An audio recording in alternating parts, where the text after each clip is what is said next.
శ్రీ మహాగణాధిపతయే నమః. శ్రీ మహాసరస్వత్యై నమః. ఉభయ జగద్గురు పాదారవిందాభ్యాం నమః. శ్రీ గురుభ్యో నమః.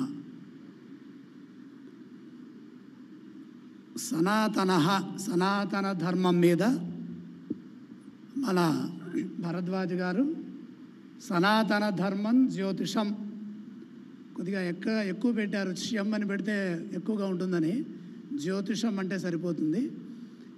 సనాతన ధర్మం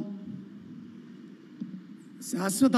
ఈ శాస్త్రం ఏం చెబుతుందంటే సనాతన అంటే అర్థం శాశ్వతస్తు ధ్రువో నిత్య సదాతన సనాతనాః.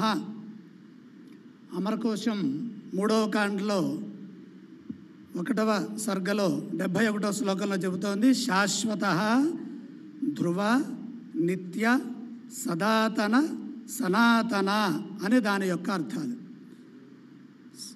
సనాతనం అంటే ఏంటి? సనా విశేషణం సర్వస్మిన్ కాలే, ఎల్లప్పుడూ ఉండేటటువంటిది సనాతనం. అంటే శాశ్వతమైనది, స్థిరమైనది, నిత్యమైనది, ధ్రువమైనది.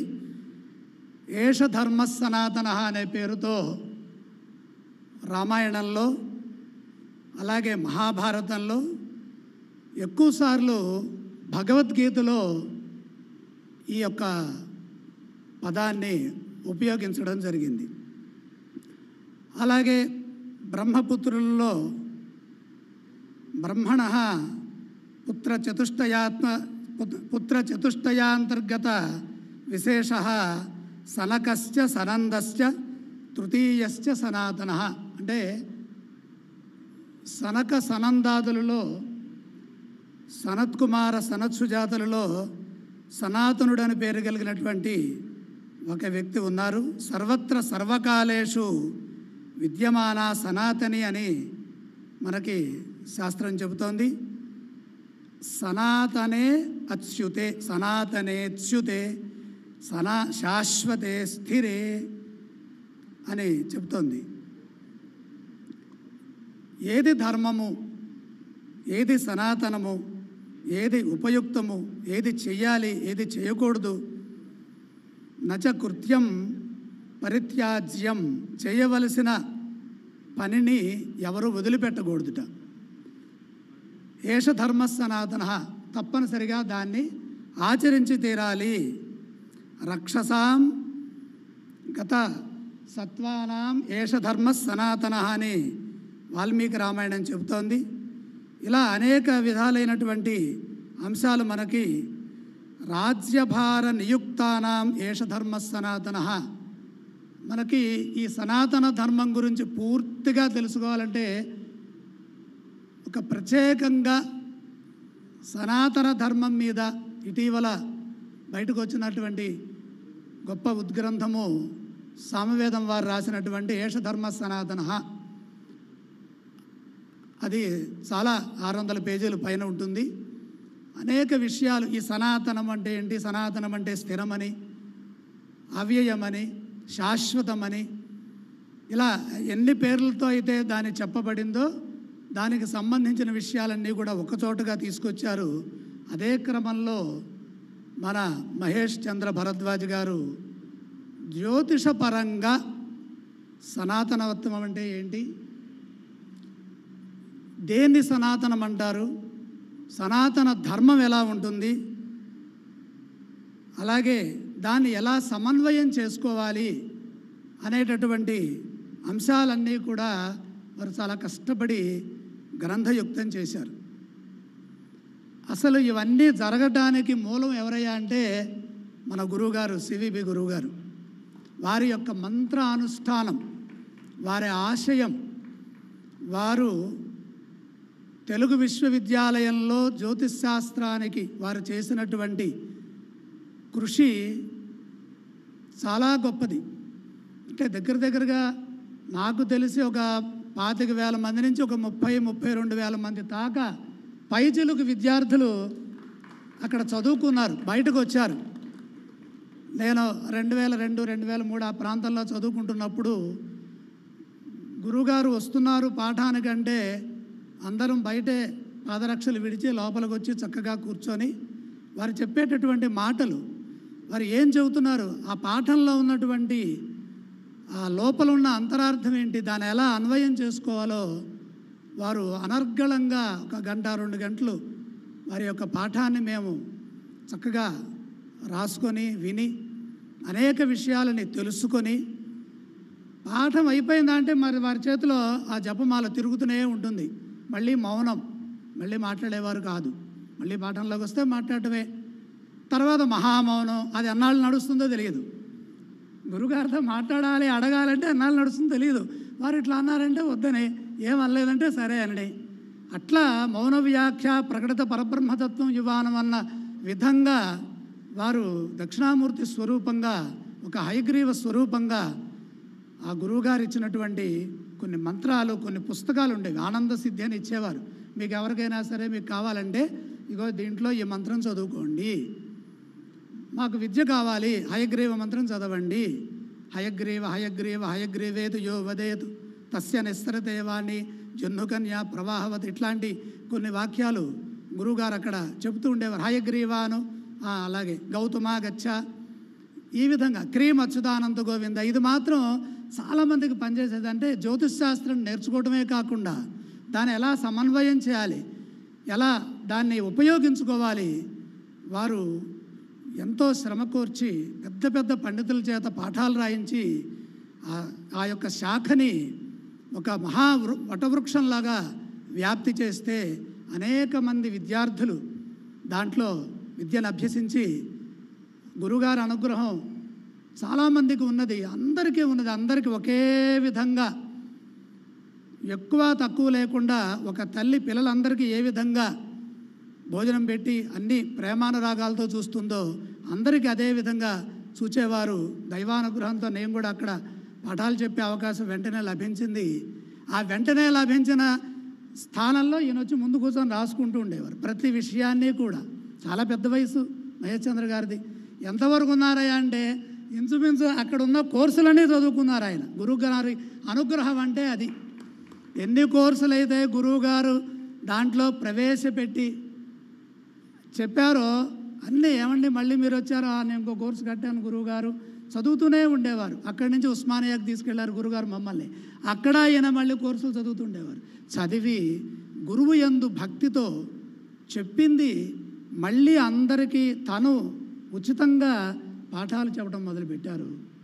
ఆయన వాళ్ళ భరద్వాజ గోత్రం మీద పరాశర అకాడమీ అని పెట్టి పెద్దలందరినీ పిలిచి, అంటే ఆయన 33 గ్రంథాలు ఎన్నో రాశారు, ఇంకా ఏవో 2 రాయాలట. పాప ఈ మధ్య ఆయనకు చాలా పెద్ద ప్రమాదం జరిగింది, పెద్ద యాక్సిడెంట్ అయింది. అసలు చాలా ఎంత యాక్సిడెంట్. ఆయన కోలుకొని మళ్ళీ వచ్చి కూర్చుంటున్నారంటే ఇదిగో గురువుగారి అనుగ్రహమే. సివిపి గారి అనుగ్రహం లేకపోతే ఆయన వచ్చి కూర్చోవడం అంటే మేమెవరూ విశ్వసించాలి. ఆయన వాళ్ళ పిల్లల దగ్గరికి వెళ్ళి ఆ న్యూజిలాండ్లో, తర్వాత ఆస్ట్రేలియాలో ఉండి మళ్ళీ ఇక్కడికి వచ్చిన తర్వాత పెద్ద ఆపద, పెద్ద ప్రమాదం జరిగి, యాక్సిడెంట్ జరిగి ఆయన చాలా కష్టపడి ఏమవుతుందా అనే స్థితిలో మళ్ళీ లేచి ఆయనకి ఇంకా ఆ పుస్తకాలు రాసే యోగం ఉందేమో, ఆ గురువుల యొక్క అనుగ్రహంతో ఆయన వచ్చారు. చాలా తరచుగా మా ఇంటికి దగ్గరగానే ఉండటం వల్ల ప్రతి విషయం నన్ను అడుగుతూ ఉండేవారు. మేమిద్దరి మీద ఒక అన్నదమ్ముల్లాగా అన్నీ చెబుతూ ఉండేవాడిని. ఎక్కువ గ్రంథాలు ఆయన యొక్క పాఠశాలలోనే రిలీజ్ అయినాయి. ఎక్కువ గ్రంథాలు నేనే రిలీజ్ చేశా. ఇందాక ఆయన చెబుతారేమో అది నా కోసం వదిలిపెట్టున్నారు, ఆ మాట నేనే చెప్పాల్సి వస్తుందేమోనని. 23 గ్రంథాల్లో గురుగారు ఒక గ్రంథం కారకత్వాలు చేశారు. అది హాట్ కేక్, అది బాహుబలిలాగా వెళ్ళిపోయింది. దాని తర్వాత మా బంగారయ్య గారు, తర్వాత దర్శనం శర్మ గారు కొన్ని 1-2 చేశారు. ఇంకా మిగిలినదంతా కూడా ఖాతా నాదే, అధ్యక్ష స్థానం చేయటం. కొన్ని మన విరివింటి వారు కూడా నేను ఒకటే చెప్పేవారు, మీరు ఎక్కువ గ్రంథాలు రాయాలి. ఎందుకు గురువుగారు అనేవారు. మీరు ఎక్కువ రాస్తే ఎక్కువ మందిని జ్యోతిష్యుల్ని పిలిచి మీరు సన్మానం చేస్తారు, 10 మందికి గుర్తింపు వస్తుంది. ఉన్న గురువులందరినీ, ఇప్పుడు తెలుగులో ఉన్న గురువులు మొత్తాన్ని పిలిచారండి మహేష్ చంద్ర గారు, ఎవరిని వదిలిపెట్టలా. మీరు ఆయన దాంట్లోకి వెళ్ళి వీడియోలు చూడండి. మొత్తం ఎక్కువ మాకు ఆస్థాన నిలయం ఏంటయ్యా అంటే కవితా స్వరాజ్య ప్రెస్సు, అది కుదరకపోతే మన అది ఎక్కడ పుచ్చలపల్లి వారు ఇక్కడ ఇది నేను అన్నాను, ఒక్కసారైనా ఒక పెద్ద గ్రంథాన్ని ఏదో ఒక గ్రంథంలో మన పెద్ద గురువు గారిని పిలవాలి. మనము సనాతన ధర్మంలో ఆయనకి బంగారయ్య శర్మ గారి మీద బాగా అచంచలమైన విశ్వాసం. గత స్టేజ్ మీద బంగారయ్య శర్మ గారు వస్తాను, నేను పుస్తకాన్ని ఆవిష్కరిస్తాను అంటేనే నేను పెట్టుకుంటా అన్నారు ఆయన. అంటే ఆయనకు ఉన్నటువంటి భక్తి, ప్రేమ, సనాతన ధర్మం మీద వారికి ఉన్నటువంటి ఆ మమకారము బంగారయ్య గారిలో కనపడ్డటువంటి దానికి గురువుగారు నా దగ్గరకు వచ్చారు. గురువుగారు, ఇంత కార్యక్రమం చేస్తున్నాను, మనం ఎవరినో పెద్ద గురువుగారిని పిలవాలి అంటే, పెద్ద గురువుగారు ఇంకెవరున్నారు మనకి? పరాశరుల వారు, వ్యాసుల వారికి తండ్రి గారు వారే ఉన్నారు, వారిని పిలుద్దాము. ఏమైనా సరే మీరు సంకల్పం చేయండి. గురువుగారిని కాశీవాసంలో ఉన్నారు, గురువుగారికి ఎక్కడ బయటకు రావట్లే, అక్షర లక్షల జపంతో వారు నిరంతరాయమానంగా వారు ఉన్నారు. మరి అవకాశం ఇస్తారా లేదా? మీరు ఆయన శిష్యులు, మనమంతా ఆయన శిష్యులు, ఆయన దగ్గర నేర్చుకున్నాం.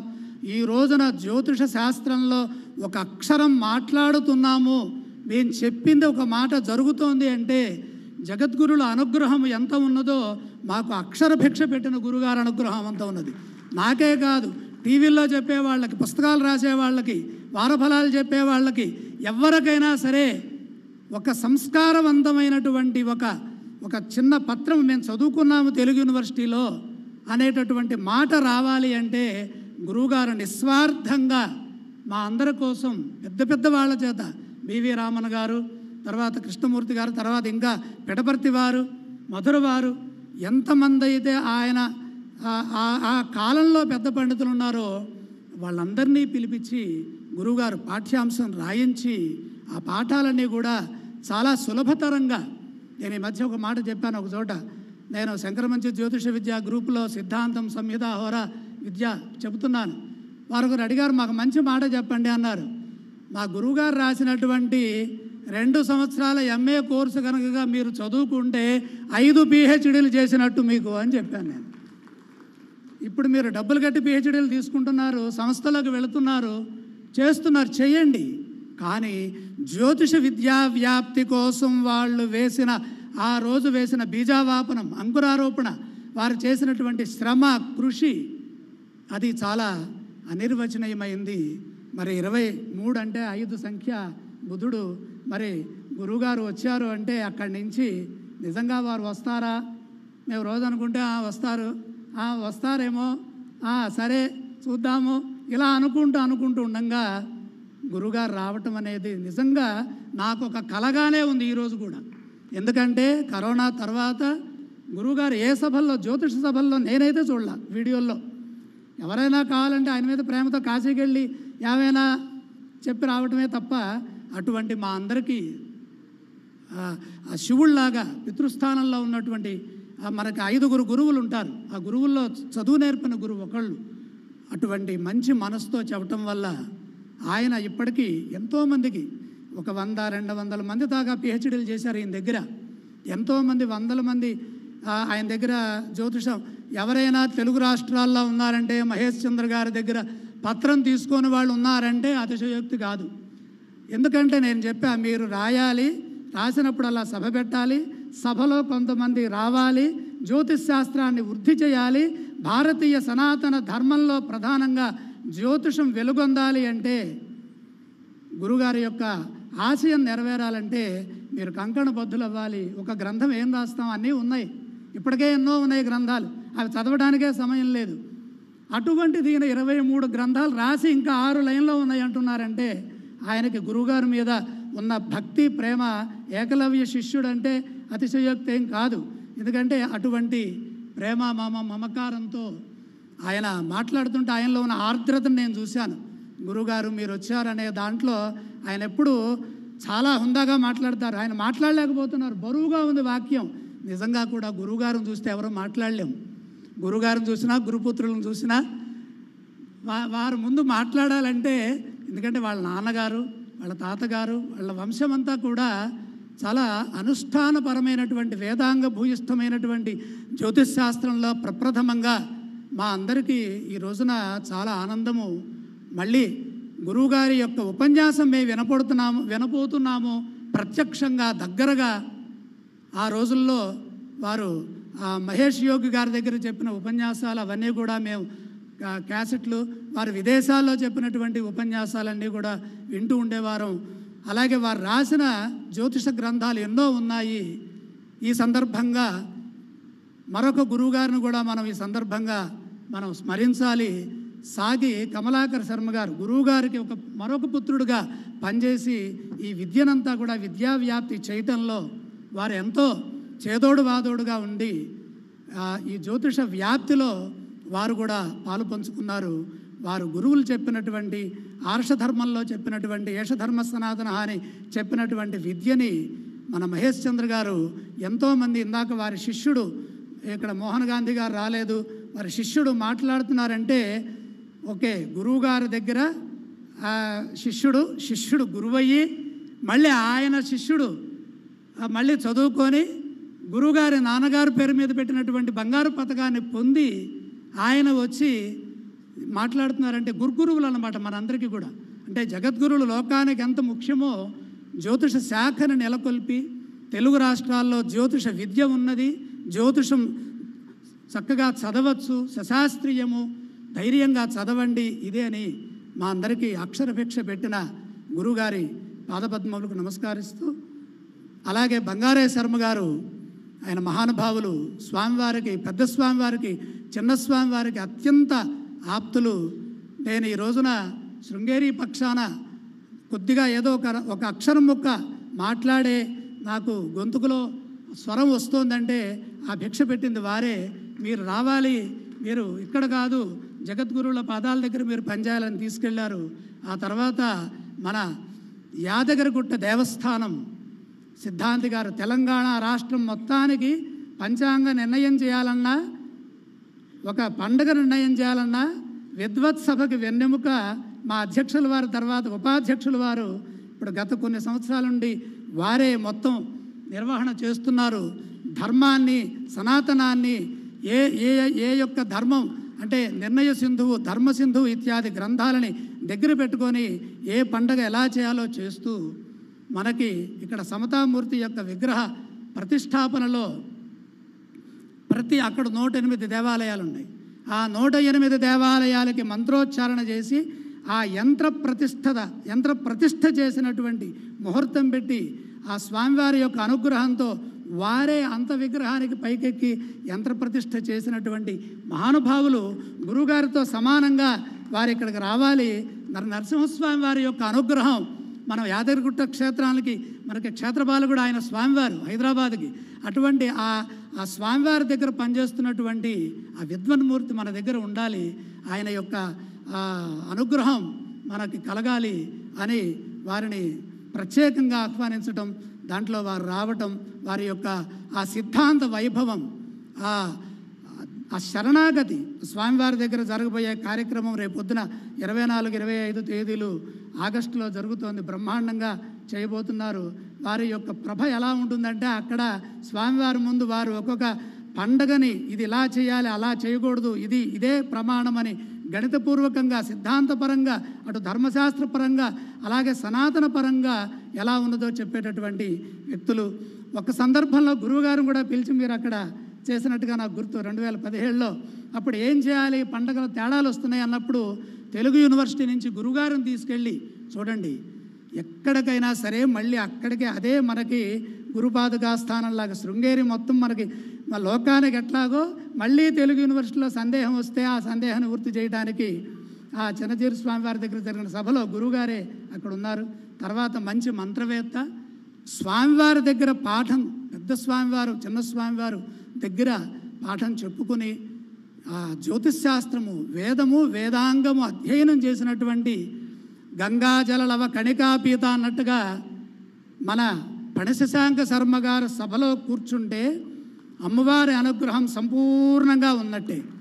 చండీ సప్తశతి పారాయణ శృంగేరిలో కానీ మన బంగారే శర్మ గారి దగ్గర కానీ జరగాలి అంటే నవరాత్రులలో ఆయన వచ్చి 2 సార్లు అటు ఇటు తిరిగి అన్నీ కరెక్ట్ ఉన్నాయా లేదా అన్నీ చూసి వారు ఓకే చెప్పందే మన పణశశాంక శర్మ గారు అంతటి అమ్మవారు అనుగ్రహం పొందారు.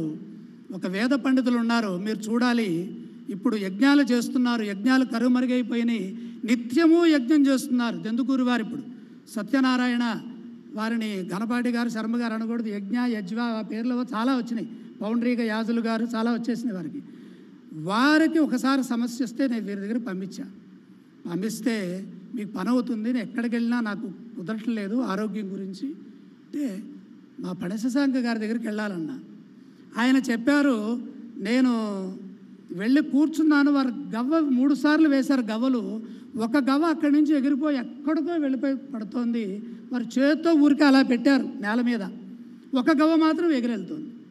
దానికి ఏంటనేది అష్టమంగళ ప్రశ్న వేసి వారు చెప్పారు, అయ్యా మీరు పంపించిన ఆయన సామాన్యులు కాదండి, మహానుభావులండి అన్నారు. ఎందుకంటే అది ఎందుకు వారు తొందరగా ఎవరిని ప్రశంసించరు, అటువంటి శక్తి వారి దగ్గర ఉన్నది అక్కడ. ఎందుకంటే మనకి గంగాజలం కాశీలో విశ్వేశ్వరుడు వస్తే కుంభమేళాలో స్నానం చేస్తే అంత పుణ్యమో, శృంగేరిలో పుట్టి పెరిగినటువంటి ఒక విద్వన్మూర్తి మన సభలో ఉంటే శృంగేరి జగద్గురుల ఆశీర్వచనం అనుగ్రహం పరిపూర్ణంగా ఉంటుంది. మరొక మహాపండితులు రావాల్సి ఉన్నది, పేరు ఉన్నది, కానీ వారికి కుదరలేదు, వీలు పడలేదు. బాచుంపల్లి సంతోష్ కుమార్ శాస్త్రి గారు చిన్నప్పటి నుంచి అక్కడే చదువుకొని విద్యను అభ్యసించి నిజమైనటువంటి గురువుగారి దగ్గర పాఠం చెప్పుకొని మల్లాది వారి దగ్గర అక్కడే పట్టా పొంది అక్కడే పండితుడిగా పనిచేస్తూ ఈ రోజుకి కూడా సేవలు అందిస్తున్నటువంటి ఎవరైనా ఒక గొప్ప భక్తి తత్పరత కలిగినటువంటి పండితులు ఉన్నారంటే ఆయనే మన బాచుంపల్లి సంతోష్ కుమార్ శాస్త్రి గారు. గురుగారి అనుగ్రహంతో ఎంతోమందిని ఆశీర్వదిస్తున్నారు. అలాగే మన పణశశాంక శర్మ గారు, వారి బావగారు ఇక్కడ ఈ తెలంగాణ రాష్ట్రంలో చండీ యాగం చేశారు. అదే చండీ యాగం, అయుత చండీ యాగం చేశారు. అయుత చండీ చేయటం అంటే సామాన్యం కాదు, నాకు కూడా అక్కడ అవకాశం కల్పించారు. ఇటువంటి మహానుభావుల యొక్క ఆ ఉపన్యాసం, వారి పాదధూళి నేను గురుగారు వస్తుంటే చూసారు, మేము ఎక్కడి నుంచి వచ్చామండి, ఇదిగోనండి మీకు ఇది ఇద్దామండి, మేము చాలాసేపటి నుంచి వచ్చామండి అని గురుగారిని సివిపి గురుగారి దగ్గర నమస్కారం చేసుకుంటున్నారంటే వారి యందు ఉన్నటువంటి భక్తి తత్పరత అటువంటిది. అలాగే ఇక రాబోయే గ్రంథాలు కూడా చాలా గొప్పగా వీణ రాయాలి.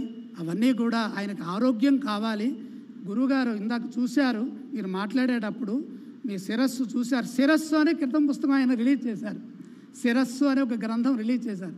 మన జరిగిన శిరస్సే కదా, శిరస్సు జ్యోతిషం శిరస్సు లేదా శిరస్సు జ్యోతిషం. ఆయనే పెట్టేస్తారు పేర్లు, ఆయనే రాస్తారు, ఆయనే టైపు చేస్తారు, ఆయనే ఎట్లా చేస్తారో తెలియదు.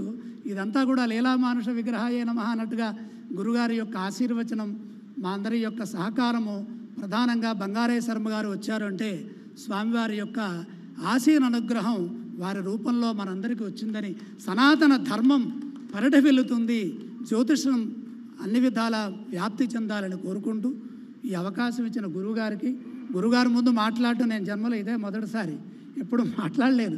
ఎందుకంటే అవకాశం కూడా రాలేదు.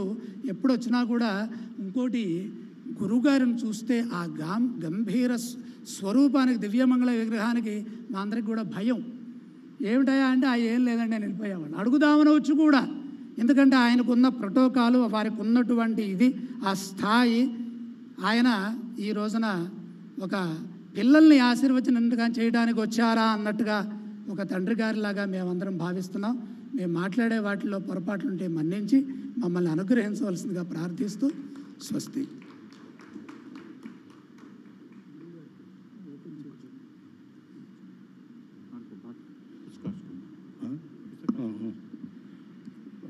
డాక్టర్ శంకరమంచి రామకృష్ణ శాస్త్రి గారు, శృంగేరి పీఠ ఆస్థాన జ్యోతిష విద్వాంసుల వారికి, మా గురువర్యులకి